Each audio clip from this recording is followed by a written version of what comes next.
فاسأله ما بال النسوة اللاتي قطعن أيديهن إن ربي بكيدهن عليم.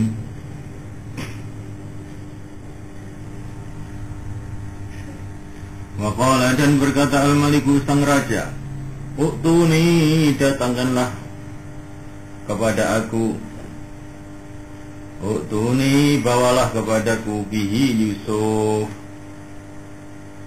Falamma ja'ahu, ketika datang kepada Yusuf Ar-Rasul, utusan raja.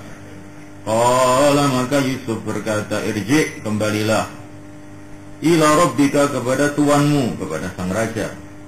Fas'alhu, maka tanyalah padanya, ma balun niswati, apakah keadaan wanita-wanita allati qatta'na, yang mereka memotong aydiyahunna, tangan-tangan mereka.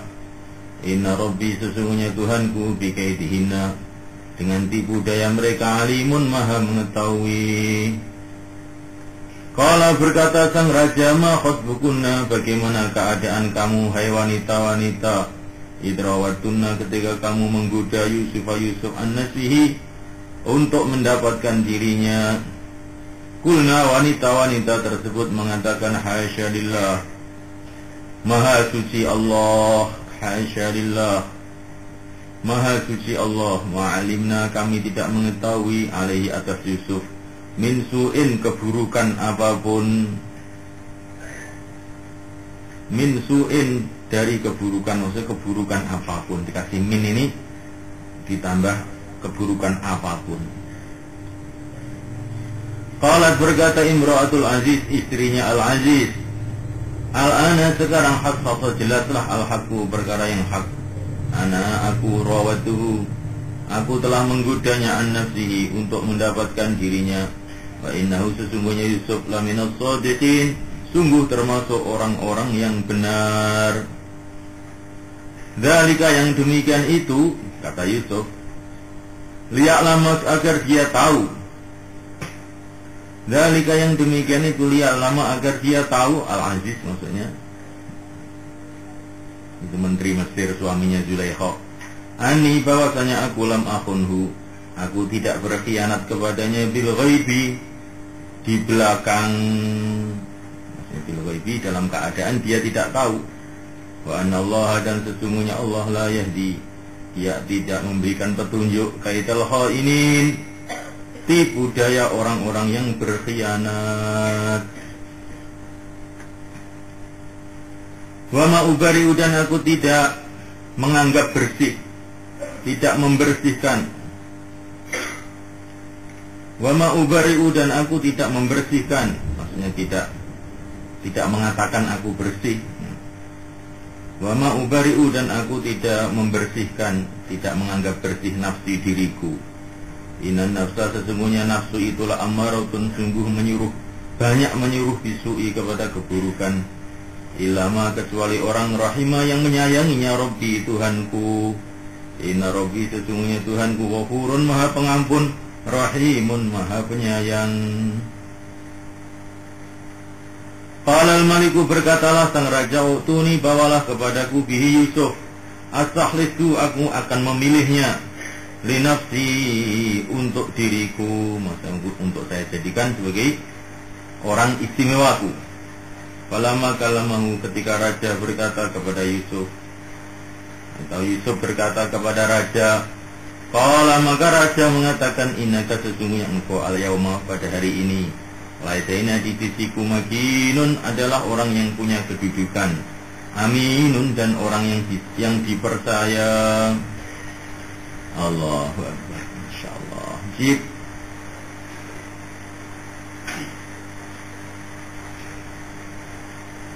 Jadi akhirnya teman Nabi Yusuf yang sudah lama keluar dari penjara, dipesan oleh Nabi Yusuf untuk melaporkan keadaan Nabi Yusuf ke raja, tapi malah lupa itu tadi. Akhirnya datang kepada Nabi Yusuf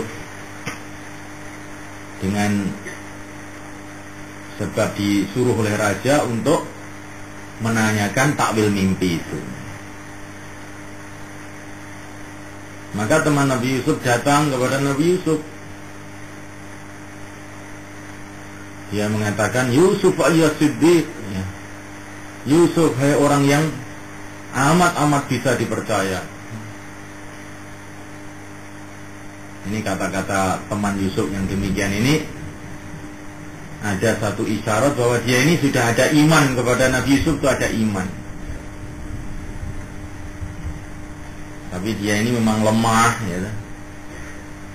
Walaupun dia ini ada iman, tapi imannya itu lemah, sehingga dipesan oleh nabinya suruh laporan sama raja, malah lupa 7 tahun, ya.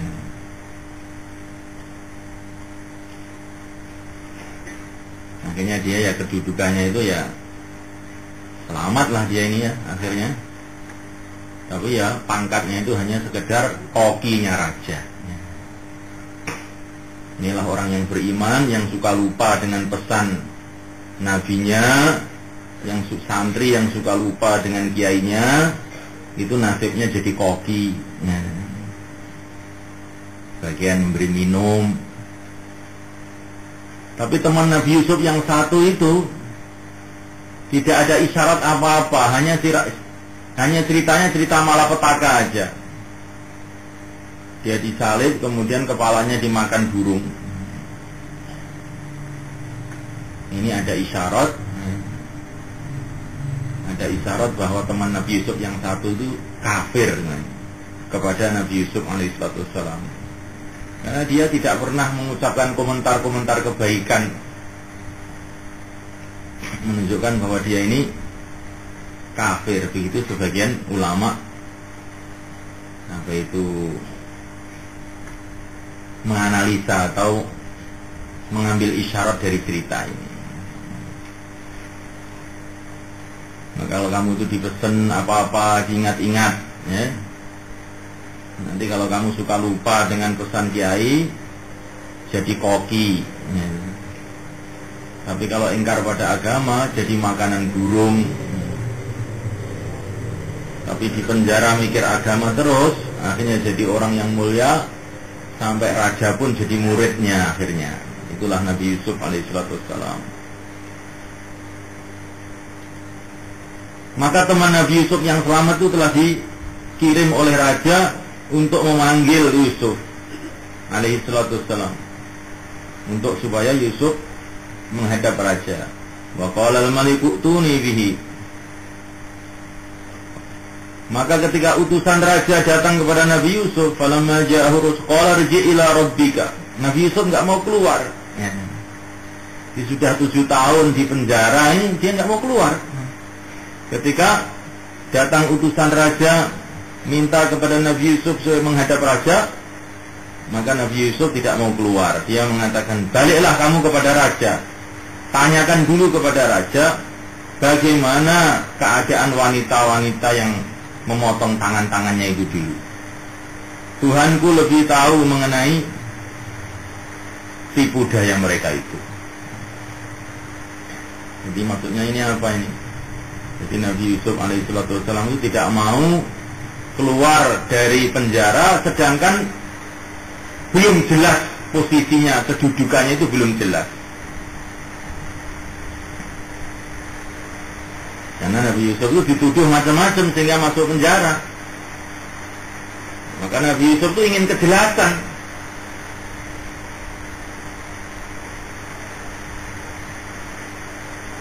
Karena nanti Nabi Yusuf keluar dari penjara, kalau belum ada kejelasan apa itu permasalahannya, akhirnya Nabi Yusuf ini tertuduh terus nanti dalam masyarakat itu. Maka beliau nggak mau.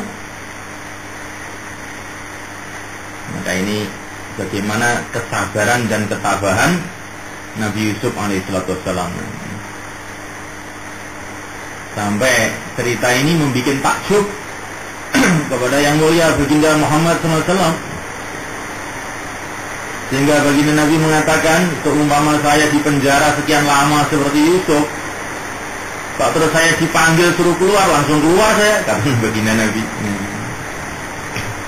Tapi ini Yusuf ini ajib nih. Sudah di penjara begitu lama ini, dipanggil ini tidak langsung mau, tidak mau, urus dulu.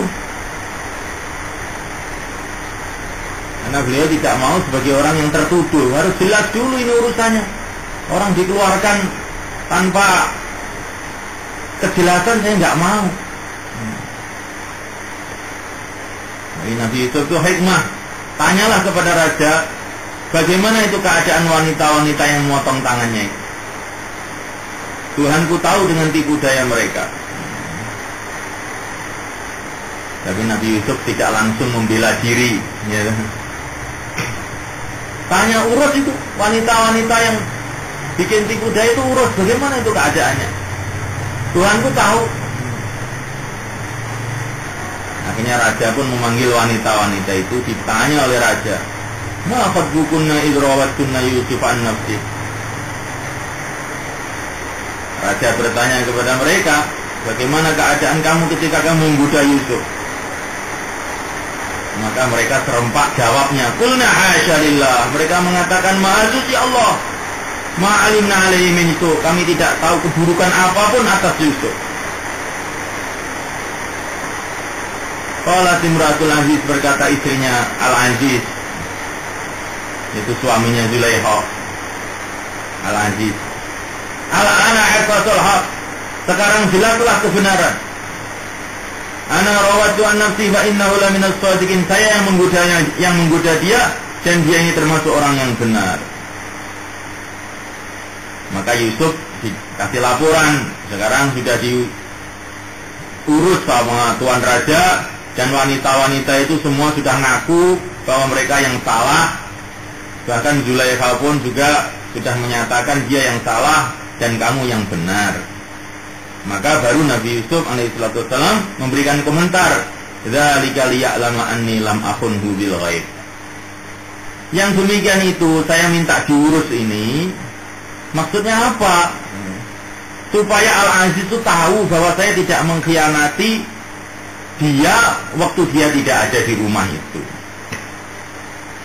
Jadi maksudnya berbuat buruk pada istrinya.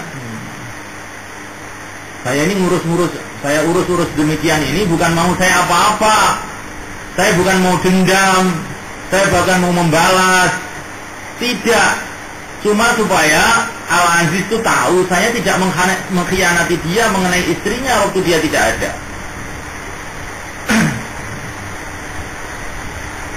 Jadi Masya Allah, ini akhlaknya Nabi Yusuf yang luar biasa. Dia sudah disakiti, dimasukkan penjara, ya. Tapi sedikit pun beliau ini tidak ada keinginan untuk menyakiti orang, itu nggak ada. Malah keinginannya itu cuma satu saja, ingin orang dia hatinya tidak sakit. Dia ingin membersihkan hatinya Al-Aziz, sehingga Al-Aziz ini tidak merasa tersinggung karena istrinya dikhianati.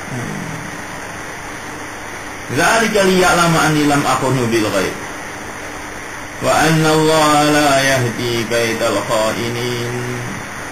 Dan bahwasanya Allah tidak akan memberikan petunjuk tipu dayanya orang-orang yang berkhianat. Orang yang berkhianat itu tidak akan sukses, maksudnya begitu.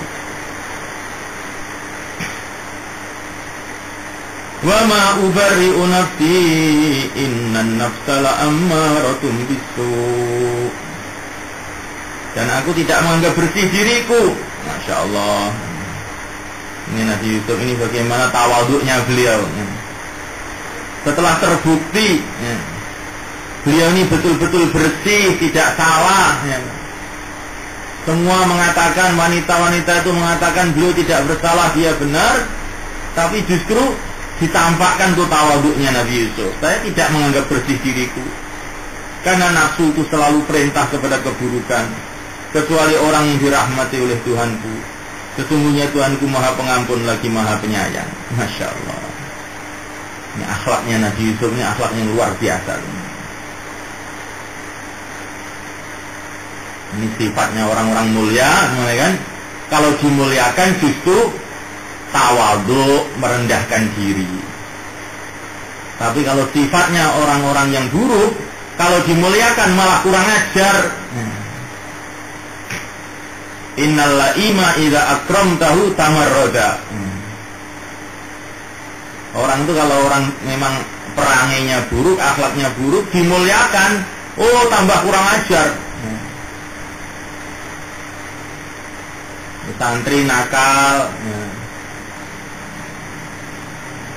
dimaafkan sama gurunya. Kalau dia ini orang yang baik, memang hatinya baik, maka dia ini tambah merendahkan diri. Saya ini sebetulnya nggak layak untuk dimaafkan, tapi saya dimaafkan, maka tidak akan saya ulangi lagi selama-lamanya. Ini kalau orang baik.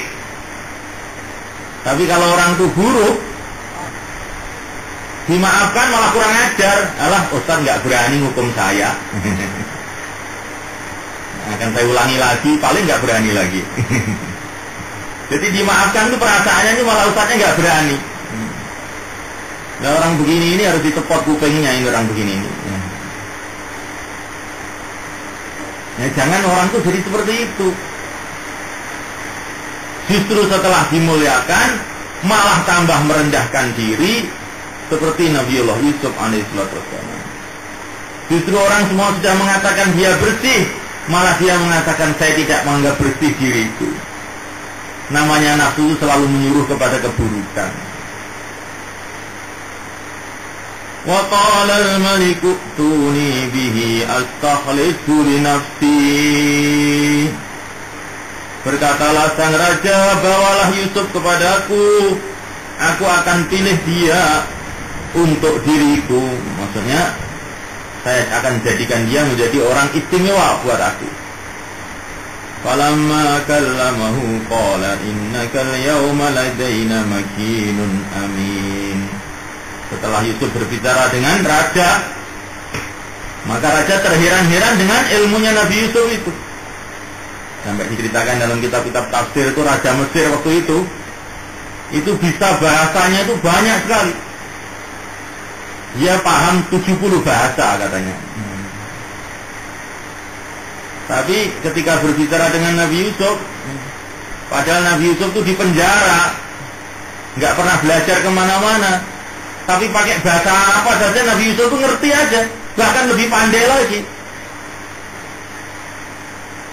Ini tidak aneh kan? Orang Mesir itu memang orang ahli bahasa. Dulu ada menteri luar negeri Mesir namanya Mahmud Fauzi. Dia bisa 70 bahasa. Kalau kamu baca dalam kitab tafsir bahwa Raja Mesir tahu 70 bahasa, itu nggak aneh. Orang Mesir itu paling pandai ngomong tuh orang Mesir itu. Sejak dulu. Maka melihat kepandaian, kecakapan Nabi Yusuf alaihissalam, maka Raja Mesir mengatakan, innakal yawma ladaina makinun amin. Kamu sekarang hari ini punya kedudukan dan dipercaya buat aku. Masya Allah, jadi percaya. Maka kepercayaan Raja Mesir kepada Nabi Yusuf ini dibikin kesempatan oleh Nabi Yusuf untuk berbuat kebaikan kepada umat. Orang itu kalau dipercaya oleh orang yang punya kekuasaan, hendaklah menggunakan kepercayaannya ini untuk kepentingan umat, jangan kepentingan pribadi sendiri. Maka Nabi Yusuf mengatakan, qala ja'alni ala khazainil ardi inni hafizun alim. Qala Yusuf mengatakan, is'ali, jadikanlah aku ala khazainil ardi, atas perbendaraan bumi. Maksudnya jadikanlah aku ini sebagai pengatur ekonomi, khususnya pertanian di negeri Mesir. Dijadikanlah aku ini sebagai penanggung jawab ekonomi di Mesir. Inni habibun alim. Sesungguhnya aku ini adalah orang yang pandai menjaga, alimun lagi alim. Hafiz itu maksudnya punya kemampuan untuk mengontrol urusan-urusan ekonomi ini. Alim, lagi saya ini punya ilmu dalam urusan ini.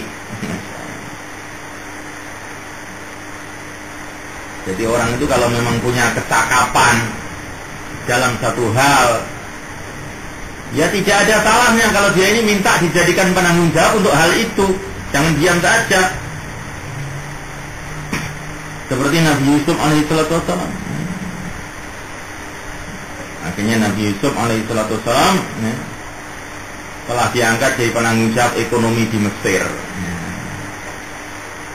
Dan beliau membuat perbaikan-perbaikan sistem pertanian di Mesir yang bekas-bekasnya itu sudah ribuan tahun masih ada sampai sekarang. Maka di Mesir itu ada satu dataran tinggi namanya Al-Fayum. Itu daerah pertanian yang bagus sekali. Nah itu diairi dari Sungai Nil. Sedangkan Sungai Nil itu di bawah, tapi bisa dialirkan ke atas. Karena aneh ini, Pak. Itu dibangun oleh Nabi Yusuf alaihissalam dalam 1000 hari. Maka dikatakan Al-Fayum, 1000 hari. Jadi aliran Sungai Nil itu dinaikkan oleh Nabi Yusuf melalui kincir-kincir. Sampai sekarang tuh kincirnya masih ada. Jadi dikasih dam, terus kemudian dinaikkan melalui kincir. Tapi tentu kincirnya sudah diganti-ganti, tapi masih itu dulu yang membuat sistem itu Nabi Yusuf, maksudnya begitu. Dengan kincir itu maka air itu naik ke tempat yang lebih atas, nanti sampai di atas dialirkan kincir lagi sehingga naik lagi yang lebih atas sampai akhirnya ke atas, namanya kampung Al-Fayum itu.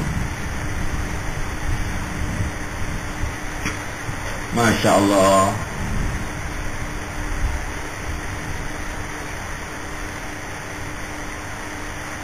Jadi pengaturan irigasi yang paling canggih zaman itu ya Nabi Yusuf alaihissalam itu. Jadi tidak ada salahnya semulaikan orang iman itu juga punya mengatur-ngatur air yang baik. Itu di pondok itu kan ada kan bagian pengaturan air itu. Yaitu baca Fatihah untuk Nabi Yusuf itu. Biar ilmunya Nabi Yusuf nanti sampai kepada kamu. Ya Allah, berikanlah pada aku pengaturan yang baik seperti pengaturan Nabi Yusuf alaihissalam. Jangan penanggung jawab air, sana bocor, sini bocor, buntek sana, buntek sini, ya. Ini namanya tidak hafizun alim namanya.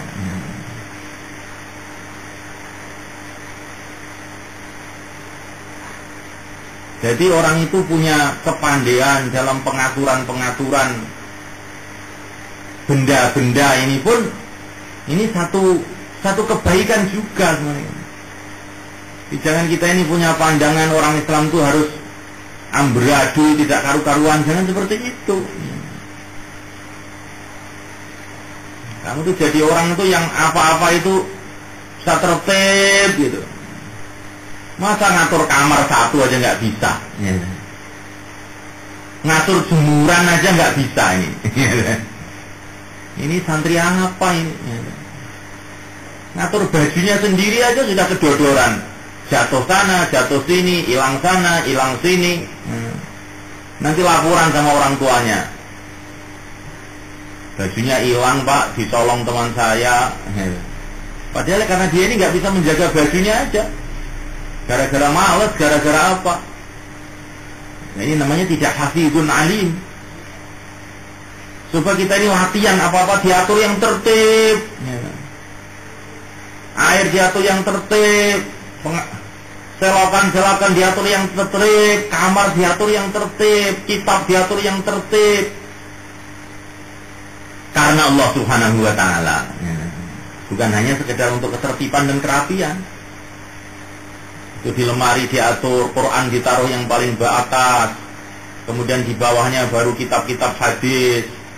Di bawahnya lagi baru kitab-kitab fikih. Di bawahnya lagi baru kitab-kitab yang lain, kitab-kitab alat, nahwu, shorof. Paling bawah kitab-kitab buku-buku umum. Nah, belajar adab, tertib gitu. Bagaimana? Jadi santri itu harus begitu.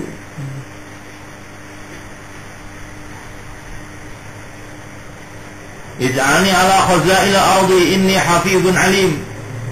Jadikanlah aku sebagai penanggung jawab ekonomi. Jadi santri itu juga harus tahu ilmu ekonomi juga. Ini dapat uang kiriman 200.000 ya, untuk jajan semua ya, kemudian malah nggak bayar syahriah, uang khidmat nggak mau bayar. Nah, ini namanya orang nggak bisa ngatur ekonomi. Setelah 10 tahun utangnya sekian juta, setelah gitu nggak bisa nyaur, tahu-tahu ngilang ya. Ngilang nggak bisa balik lagi. Ini namanya orang tidak bisa mengatur ekonomi. Pertama kali tunaikan perkara-perkara yang mesti kamu tunaikan. Bayar uang khidmat dulu. Setelah itu ada kelebihan dipikirkan untuk apa ini? Untuk beli kitab.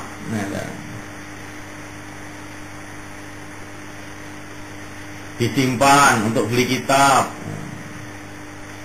Kalau sudah ada lebih lagi, baru untuk jajan. Jajan itu dibagi dua. Yang separuh untuk sedekah, yang satu dimakan sendiri. Nah, ini namanya orang punya pengaturan. Bukan berapa dapatnya uang dihabiskan, setelah itu utang. Nanti kalau nggak dapat utangan nyolong nanti lama-lama. Nah, ini yang gawat ini. Ini gara-gara orang tidak bisa ngatur ekonomi, jadinya jadi nyolong. Tapi kalau orang itu bisa ngatur, Masya Allah, barokah. Al-iqtisad nisful ma'isyah. Ya apa-apa diatur. Jangan tidak pakai aturan. Jadi pengaturan ini bagian pengaturan urusan-urusan dunia ini juga termasuk bagian daripada yang dicontohkan oleh para nabi. Mengatur urusan-urusan dunia ini pun juga bagian daripada yang dicontohkan oleh para nabi.